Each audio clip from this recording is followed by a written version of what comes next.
Alors, bonjour à tous. Nous poursuivons le chapitre sur les diagrammes potentiels pH. Alors, sachant qu'évidemment, en fait, il est terminé en tant que notion nouvelle. Vous avez vu qu'il n'y a quasiment rien, en fait, à part les 3 conventions à retenir. Mais sinon, ce n'est qu'un résumé, un condensé des chapitres précédemment vus. Alors, là, on va voir quand même comment établir un diagramme potentiel pH complet, celui du zinc. Rassurez-vous, c'est très rare en sujet de concours qu'on vous demande d'établir un diagramme potentiel pH, mais je trouve que c'est quand même très formateur de comprendre d'où viennent ces diagrammes potentiel pH. La plupart du temps, on va vous demander de les lire, de les exploiter. Sauf que si vous ne savez pas comment ils ont été construits, à mon avis, c'est vraiment très compliqué de pouvoir les exploiter correctement. Alors, l'élément zinc, d'abord, apparaît sous la forme zinc solide. On le trouve sous la forme Zn2+, sous la forme ZnOH 2 fois. Donc là, c'est un solide, c'est précisé, hein, je précise quand même, il y a pas encore des solides. Là aussi un solide. Et sous la forme, celle-ci, qui est là, un complexe. Pourquoi est-ce qu'il s'agit d'un complexe? Parce que vous avez une charge ici, donc c'est en solution aqueuse, et vous avez un élément métallique auquel vont se lier ce qui s'appelle des ligands. Donc là, vous avez le métal, donc je précise, on avait déjà un petit peu évoqué ça. Zn, c'est le métal, et OH- sont appelés les ligands. Et donc l'ensemble Zn et 4OH-, Zn2+, pardon, Zn2+, autant pour moi, Zn2+, c'est le métal, l'ion au milieu, plus 4OH- vous donne une espèce complexe. Alors c'est pas forcément, qui s'appelle complexe, un complexe. Ce n'est pas forcément chargé, mais là, elle est chargée. Alors on nous dit que c'est tracé pour toutes les espèces dissoutes, c'est 10-2 mol par litre. Pour toutes les espèces qui seront en solution, d'accord. On vous donne le pKs, on vous donne également β4, la constante globale de formation du complexe, donc 10 puissance 15,5, d'accord. Et on vous rappelle, donc ça c'est pas à maîtriser, pas à connaître par cœur, les constantes de formation, elles vous seront toujours données, mais il faut que vous compreniez que β4, c'est la constante associée à cet équilibre-là. On peut peut-être écrire déjà, si vous voulez, son expression, hein, c'est ZnOH, non, ZnOH 4 de moins, en omettant les C0, sur la concentration en Zn2+, fois la concentration OH- à la puissance 4. On vous donne également le potentiel standard du couple Zn2+, Zn. Et maintenant, lui, tout ça, vous devez établir le diagramme potentiel pH du zinc. Alors, évidemment, vu comme ça va être un peu délicat. On va commencer par ce qu'on appelle un diagramme de positionnement ou un diagramme primitif. Alors, c'est pas quelque chose d'imposé dans les sujets, diagramme primitif ou de positionnement. C'est un peu des noms qui ne sont pas standards. De toute façon, vous n'êtes pas obligé. Comme je vous dis, c'est pas obligatoire, mais c'est tellement plus simple, à mon sens, de l'utiliser. Ça va consister à représenter, à positionner les degrés d'oxydation des espèces. Les espèces en fonction de leur degré d'oxydation. Donc on va avoir ceci. On positionne les espèces en fonction de leur degré d'oxydation. Et en abscisse, on va mettre, c'est important en abscisse, c'est pas une, c'est pas très joli tout ça. Ceci, donc on représente ça. Ce ne sont que des positions. C'est pas du tout un diagramme c'est pas un diagramme potentiel pH, mais c'est la position, le degré d'oxydation et le pH. Voilà. Alors comment faire maintenant? On va essayer. Donc on va déterminer le degré d'oxydation de toutes les espèces, de Zn, pardon, dans toutes les espèces que vous avez, dans Zn2+, plus 2, degré d'oxydation de Zn dans Zn, Zn, pardon, j'aurais dû commencer déjà, Zn dans Zn tout simplement, le volume solide, donc 0, de Zn OH 2 fois solide. Alors, comment est-ce qu'on fait ça? Vous pouvez savoir qu'ici, en fait, Il s'agit de la réunion de deux OH- qui sont liés à un certain degré d'oxydation pour le zinc. Donc, or, l'espèce est neutre. Donc, vous avez ici forcément plus 2 pour le zinc. Parce que le degré d'oxydation du groupement OH- est égal à moins 1. Autrement, vous le faites avec le degré d'oxydation de O, le degré d'oxydation de H, et on arrive évidemment au même résultat. De la même façon, le degré d'oxydation du zinc dans ZnOH 4 de moins, là vous avez 4 OH-, la charge globale c'est 2-, donc vous avez en fait moins 4 plus 2, le degré d'oxydation de Zn égale à moins 2, donc il s'agit d'un degré d'oxydation plus 2. Donc ça veut dire que ces trois espèces ont le même degré d'oxydation. Donc, eh bien, ce ne sont pas des frontières verticales. Il n'existe pas de frontières, horizontales, pas de frontières de potentiel horizontale de potentiel entre ces trois espèces.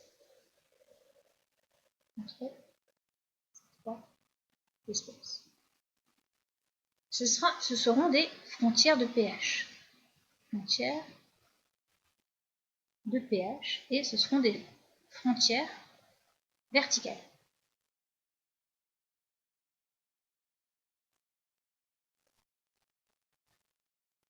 Alors, donc ça veut dire qu'en fait, si on positionne, on va avoir, c'est très mal fait, le zinc, degré d'oxydation 0, ici. Ensuite, vous avez le degré d'oxydation plus 2, et en fait, on va regarder, en fonction du pH, quelle espèce va, à votre avis, prédominer pour les faibles valeurs de pH. Eh bien, ça va être Zn2+. Ensuite, Zn2+, va se lier à deux groupements OH-, donc Zn OH2, et ici, vous allez avoir Zn OH 4 de moins. Donc maintenant, ce qu'on va devoir faire, c'est déterminer eh bien, les frontières. Alors, on va avoir plusieurs choses à faire. On va commencer par déterminer les frontières en pH. Donc, on va avoir pH 1 ici, pH 2 à déterminer. Donc, je vais mettre un 1 ici, première étape de ce qu'on va devoir faire. Deuxième étape, ensuite, on va devoir déterminer la frontière ici, entre Zn et Zn2+, la frontière entre Zn et ZnOH4 2, de ZnOH 2 fois, pardon, et la frontière entre ZnOH4- et Zn. Voilà les choses que nous allons devoir faire maintenant. Donc on va commencer tranquillement, hop, par 1, détermination de la frontière. Là. Frontière, des frontières de pH. De la frontière. Je vais peut-être mettre des frontières entre deux contre-éléments. Deux frontières. Alors peut-être pas mettre un 1, on va mettre un 1. Hop, parce que le 1 c'est la frontière justement. On va mettre un petit a, détermination des frontières entre les frontières de pH. Hop, de pH entre les éléments de même degré d'oxydation. Voilà, comme ceci. Donc on va déterminer la frontière 1, la première valeur de pH. Alors, que se passe-t-il? En fait, je remonte un petit peu, on va déterminer la frontière 1 entre Zn2+, et ZnOH 2 fois solide. Alors, quel est l'équilibre qui se produit? On a Zn2+, plus 2 OH- égale, alors j'aurais peut-être pas dû le mettre comme ça ne change rien, égale ZnOH 2 fois solide. La constante associée à cette réaction, vous vous rappelez, c'est très frais encore dans notre tête, il s'agit de Ks. pardon, de 1 sur KS, justement. L'inverse du produit de solubilité. Alors, si on exprime KS, eh bien, avec les activités, c'est la concentration de OH- au carré, à l'équilibre, divisé par la concentration en Zn de plus, à l'équilibre, la puissance 1. Alors, pourquoi est-ce que j'écris ça? C'est KS vrai, par vérifier. KS est vérifié, la constante de solubilité, le produit de solubilité est vérifié, dès que le solide existe, dès que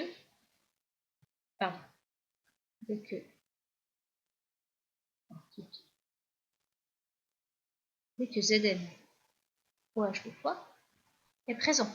Dès qu'il apparaît un tout petit peu, le premier grain, le premier cristal, le premier grain de solide.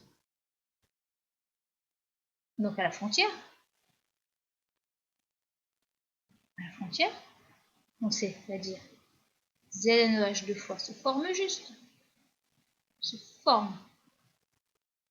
le premier grain. C'est là ça que ça veut dire. Je vais écrire, c'est lourdingue. Le premier grain, ZnOH deux fois solide se forme. Que vaut la concentration en Zn de plus? Eh bien, elle vaut encore C tracé. Tout l'élément zinc se trouve sous forme de Zn de plus. Mais juste, vous avez consommé une micro-quantité de la concentration, de la quantité de zinc présente dans la solution Zn de plus pour fabriquer le solide ZnOH deux fois. Mais on peut quand même dire qu'il s'agit de ces tracés.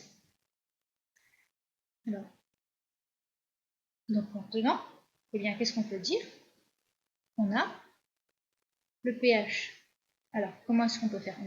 Je réécris OK, c'est bien égal à OH- au carré fois Zn de plus.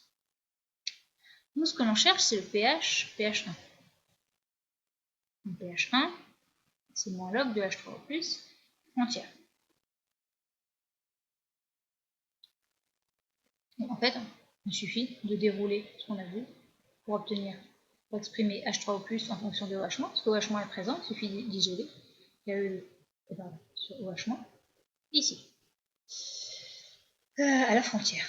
Or, OH- est simplement égal à Ks sur la concentration Zn de plus entière, autrement dit Ks sur C tracé, donc là c'est entière, sur C tracé à la puissance 1,5. J'ai oublié ici.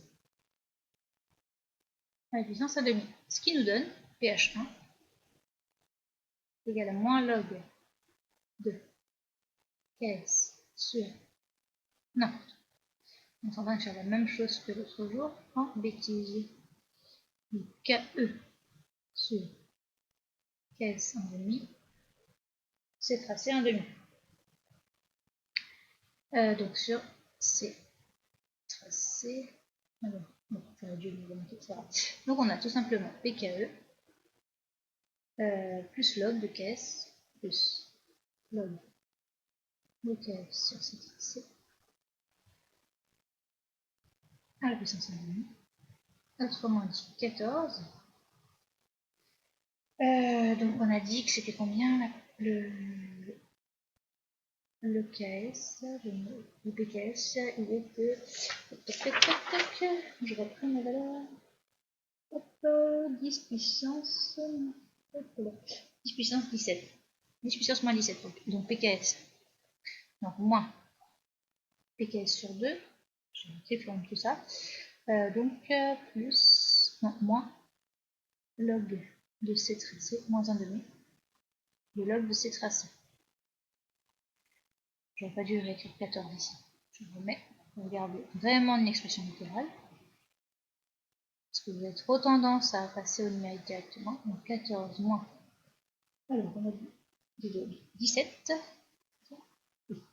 17 sur 2 moins la concentration 10 moins 2. Donc c'est-à-dire plus 4 sur 2. C'est bien cette valeur-là, c'est tracé, c'était 10 puissance moins 2, sauf que j'ai oublié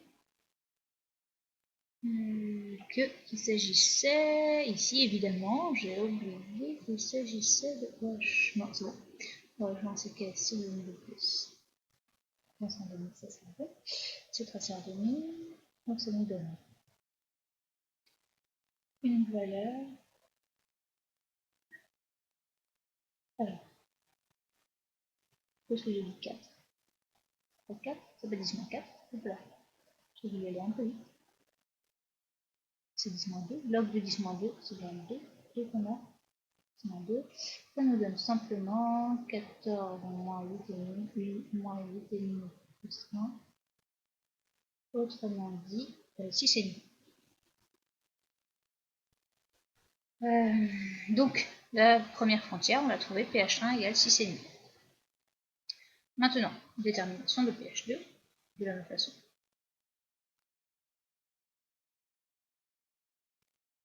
pH2, alors, correspondant à quoi? On va préciser, correspondant, je reprends mon diagramme, le diagramme, ici, le diagramme de positionnement, le diagramme primitif, la frontière 2 correspond à la disparition totale ici de ZNOH 2 fois. Donc, termination de pH2 correspondant à la disparition totale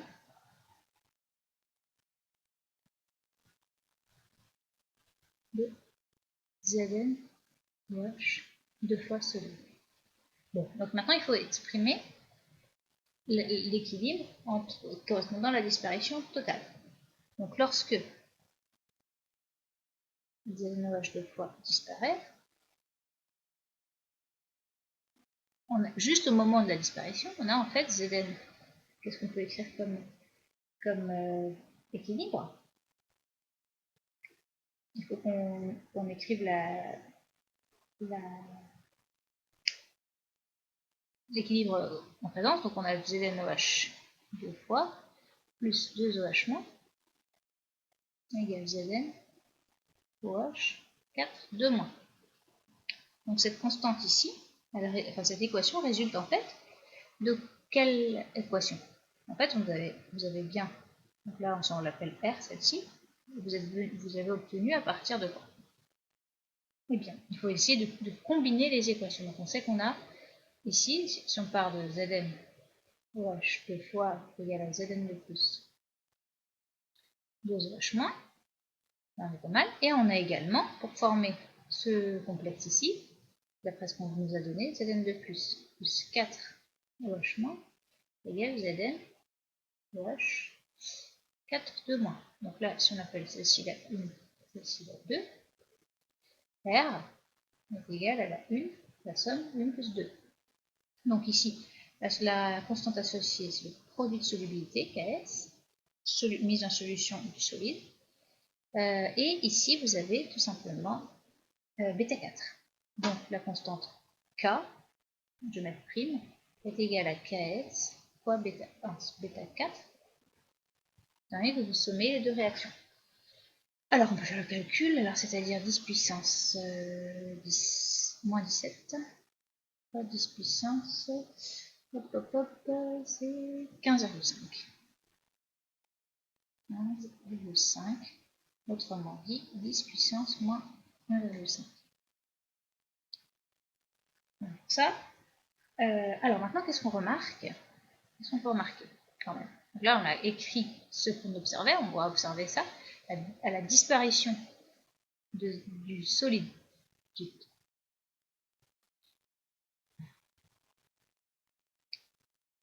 Voilà, à la disparition du solide, on a cet équilibre vérifié. Et que vaut la concentration à la disparition?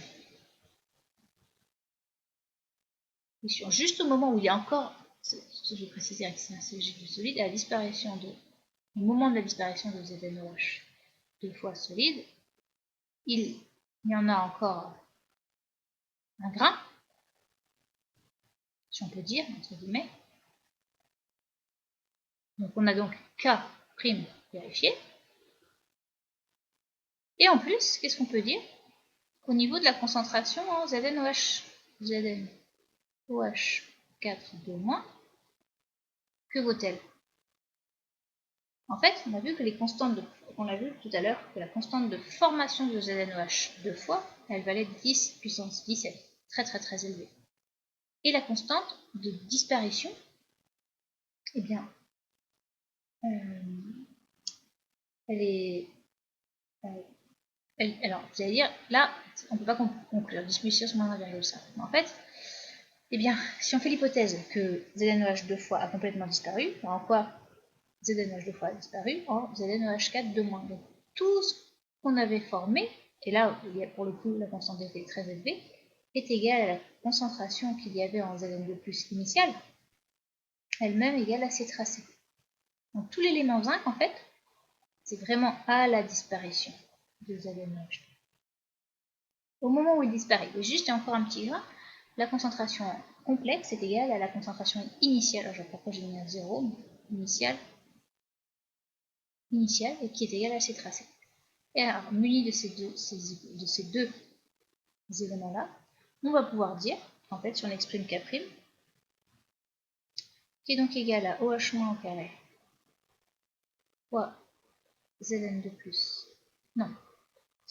Oulala, je suis en train de lire KS. On ne voit pas du tout. K' qui est égal à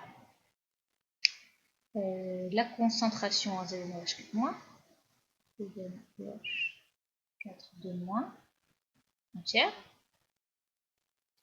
sur OH- au carré, l'activité de ce solide valant 1, eh bien, on va pouvoir exprimer le pH 2 moins log de H3O+,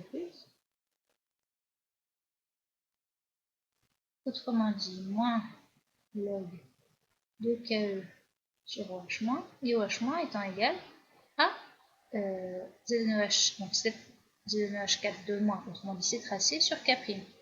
Hop, on va insérer ici. Donc pH 2 moins log de KE moins log de OH-, pardon, plus log de OH-. On a dit qu'on avait donc l'expression était écrite ici. Voilà, donc avec où OH- est égal à ZnOH4 2-, où OH-, c'est pas pratique de jongler comme ça, est égal à une excusez-moi, hein, ZnOH4 2- sur K' à la puissance 1,5, je vérifie donc l'expression de celle-là. Alors, ZnOH4 2- sur K' à la puissance 1,5, très bien, égale, c'est tracé sur K' à la puissance 1,5, et on va pouvoir conclure pH 2. Donc là, vous voyez, aucun besoin de calculatrice. Hein. Donc, PKE